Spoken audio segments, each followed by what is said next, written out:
Today I'm going to show you how to import YouTube beats to Logic Pro X. It's so simple. Just go there to new, just add one. You just need one track. But if you need to add more tracks, you can. It don't matter how many tracks you need. I just need one right now.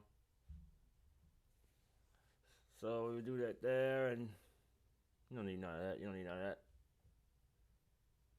You go to where you have the beat saved. Now I have mine saved on my desktop.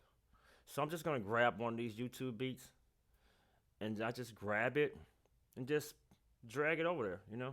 Oh, hold on. Oh, did it do it? Oh, it did it. I was in the wrong spot, but it worked. You just grab it.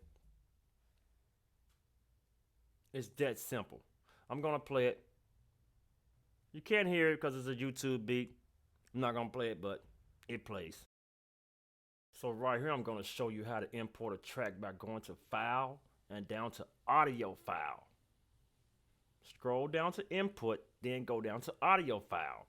And like I said at first, you go to where you have your beat saved, your desktop or whatever folder you have your beat saved in, and you just go and grab it. I'm gonna grab another YouTube beat.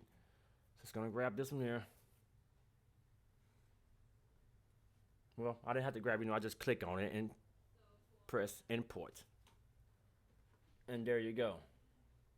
Why did I have it on so low? Take that off. I'm gonna play it.